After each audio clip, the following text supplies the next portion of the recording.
이렇게 무더운 한여름에 또 이 자리를 꽉 채워주셔서 저도 감사를 드립니다.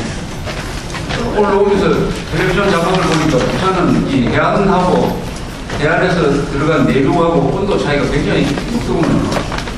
내륙이 해안가보다 5도가 높다고 나오고 오늘 부산에서 그리는 게 이 서울보다 더 높구나 하는 생각이 했습니다. 오늘 아마 해운대 이쪽에 인파가 몰릴 것 같은데 원래 제일 많이 몰리는 날짜가 딱 정해져 있죠. 8월 15일입니다. 8월 15일 되면은 해운대에 80만 명이 모였다는 기사가 항상 나옵니다. 많을 때는 100만 명 모였다고 하고. 그래서 제가 옛날에 이 국제신보에서 기자를 할 때 한번 계산을 해봤어요. 8월 15일 날 신문에서 계속 80만 명 모인다고 했는데 얼마나 모이는지 동아대학교 팀하고 이런 데서 조사를 하는 게 있더라고요. 그러니까 출입하는 자동차 대수, 평당 몇 사람이 있느냐 이런 걸 다 계산을 했는데 80만 명이 모였다고 보도된 그날에 실제 모인 사람은 해운대입니다. 해운대 해수욕장이 얼마였느냐 하면 6만 명이 있습니다. 6만 명. 그러니까 10배로 과장한 거예요. 그거 3만 명 되는데 100만 명이 절대 들어갈 수가 없어요. 한 사람이 한 3층으로 쓰면 됩니다. 그래서 이 언론에 나오는 이 숫자는 절대 믿으시면 안 됩니다. 할인을 해서 아주 할인도 엄청나게 됩니다. 이게 한국 사람들이 수치에 좀 약합니다. 특히 기자들이 수치에 아주 약해요.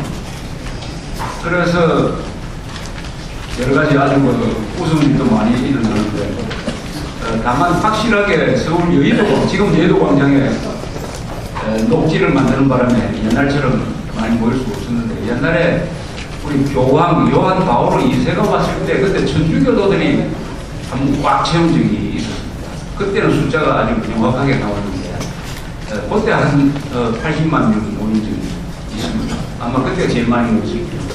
그때 이제 유세를 하면은 특히 1987년 12월 대선 때는 서로 여의도에서 누가 많이 동원하느냐 하는 경쟁을 해가지고 마지막에 그 노태우 후보가 모였을 때 한 20만 명 모였다 이런 식으로 보도된 적이 있었어요. 옛날에는 이런 기사가 신문에 자주 나온 적이 있습니다. 쌍칼치가 잡혔다. 다 해놓고 설명을 어떻게 하냐면 쌍칼치는 바다에서 보름 살고 산에서 보름 산다. 이런 기사가 나온 적이 있습니다. 그런데 이 쌍칼치라는 이 어종은 어디에서 사느냐 하면 심해에서 살아요. 깊은 바다에서 삽니다. 그런데 표정으로 떠올라오면은 이게 뭐가 안정이 안 맞아가지고 죽어버리는데 칼치가 산에서 살 이유가 없죠. 또 흰 뱀이 잡히면은 뭐 100년 묵은 백사가 잡혔다는 이런 헛소리를 이렇게 많이 합니다. 그래서 이 한국 사회에서 이 비과학적인 이야기를 많이 퍼뜨리는 사람들이 주로 기자들이에요. 그래서 이 수치를 정확하게 쓰는 기자들이 한국에서 참 드물고 또 이 단위도 여러 가지 단위가 많아요. 특히 옛날에 오염이 많이 문제가 됐을 때는 ppm이라는 단위를 많이 썼습니다. 신문에. ppm은 100만 분의 1이라는 뜻입니다. 또 그거보다 더 작은 게 있어요. ppb라고 있습니다. 이거는 part per billion 10억 분의 1이에요. 10억 분의 1. 근데 제가 부산에서 기자 생활을 할 때인데 어떤 수산대학교에서 쓴 논문이 있었어요. 그게 우리 연안에서 이 중금속이 얼마나 많이 검출되느냐 하는 것을 조사한 논문인데 단위가 ppb였습니다. ppb. 그러니까 1ppb, 뭐 2ppb 이랬는데 그것을 입수한 서울의 어느 중앙지 기자가 그 ppb를 ppm이라고 계산을 해가지고 기사를 썼어요. 그러려면 수치가 1000배가 불어납니다. 1000배가. 그러니까 전부 다 한국의 해안이 온통 중금속으로 오염될 것처럼 기준치보다도 이상인 것처럼 이렇게 오보를 내고 말이죠. 그래서 수산청이나 이런 데서 그 신문사에 항의를 하니까 그 다음에 속보로서 우리가 이런 오보를 했다고 바로 잡는 게 아니라 수산청에서 조사에 착수했다 해가지고 또 기사를 쓴 그래서 이 수치, 단위, 이런 과학적인 인상 이런 걸 가지고 한국 사회에서 정확하게 글을 쓰는 사람이 의외로 적습니다. 그 중에 하나가 이 인파계산, 해운대 인파계산이 아주 상징적인 사건입니다. 이런 말씀을 드리는 이유는 한국 사회에서 의외로 이 과학적인 것, 합리적인 게 통용이 되려면은 이 좀 힘이 들어요. 그걸 계속 반복적으로 설명을 해야 됩니다. 설명을. 그 최악의 경우가 천안함을 북한이 폭침시킨 것은 누구나 다 알 수 있는 것이고, 이런데 한국에서 조사를 해보면 30%가 아직도 믿지 않는 사람들입니다. 제가 일본에서 기자들이 가끔 찾아보면 만나는데 이 사람들이 만날 때마다 최근 한 몇 달 동안은 저한테 물어요. 어떻게 한국에서 천안함 폭침이 북한 소행이 아니라고 생각하는 사람이 어떻게 한국 사람들 중에서 있을 수가 있습니까? 라고 물어요. 그 참 이해는 할 수 없잖아요. 일본 사람들도 다 믿는데, 일본 사람들은 일본 신문에 보도된 것만 가지고도 이건 북한 거다라고 다 믿는데 어떻게 한국에서 북한 소행이 아니라는 사람들이 이렇게 많습니까? 라고 이야기합니다. 한국 사람이니까 그 앞에서 일본 사람이 조심해서 이야기하지만 자기들끼리 만나서 이야기할 때는 미쳤다고 그럽니다. 미쳤다고. 한국에 미친 사람이 많다고. 어제 제일 교포 한 사람이 만나니까 걱정을 해요.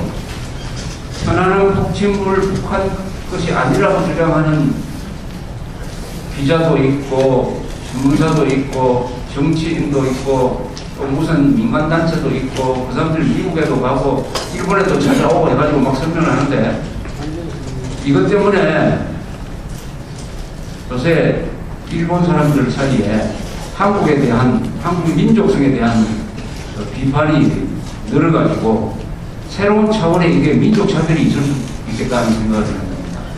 민족 차별이 있을 수 있겠다. 어떻게 이렇게 미친 사람이 이렇게 많으냐 그렇게 생각하는 거 아니겠습니까? 일본 사람들끼리 만나면은 1+1은 일하는 것을 믿지 않는 사람이 그 나라의 30%나 되면은 그 민족을 어떻게 보겠습니까? 더불어 이게 한두 번이 아니고 2년 전에는 세계 117개국 사람들이 안심하고 먹는 미국 산 쇠고기가 인간 광우병으로 직결된다 해가지고 멀쩡한 사람들이 밤만 되면은 도심지로 몰려와가지고 촛불 시위한다고 한 3개월 동안 난리를 치는 걸 보고 그것은 일본 사람뿐만 아니라 세계 사람들이 다 놀란 거예요. 어떻게 문명국가에서 이런 일이 있을 수 있느냐. 117개국 어느 나라에서도 이런 집단 히스테리는 없었는데 이걸 우리가 흔히 집단 히스테리라는 그런 용어를 씁니다. 근데 이건 과학적인 용어는 아니고 이게 정신과적으로 이런 현상을 분석하는 용어가 하나 있습니다. 그게 망상입니다. 망상. 집단 망상이죠. 집단 망상. 영어로는 이런 여기 의사분들 계신지 모르겠습니다만 딜루전이라고 해요. 딜루전. 망상이다. 꼭 꿈을 본 것처럼 망상을 하는데 그 망상을 놓치지 않는다. 망상에 집착을 한다. 한 사람이 하면 개인 망상이 되겠지만 한 사회가 집단적으로 이렇게 히스테리를 가르치니까 이걸 집단 망상이라고 해요. 집단 망상. 근데 뭐가 망상이냐 하는 것을 구분하는 세 가지 기준이 있습니다. 망상이라고 하면은 망상증 해가지고 이게 일종의 정신병입니다. 정신병.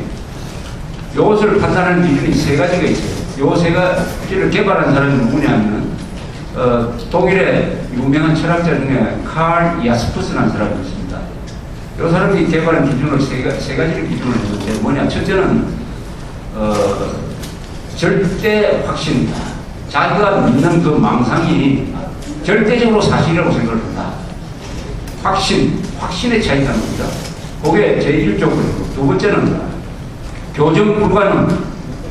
무슨 말인지 알겠죠? 다른 반정을 들이대어도 절대로 자기 확신을 바꾸지 않는다. 교정 불가능. 세 번째 조건은 뭐냐? 그 사람이 믿는 게 그 사람의 확신을 가지고 믿는데 제3자가 보면은 너무나 황당하다.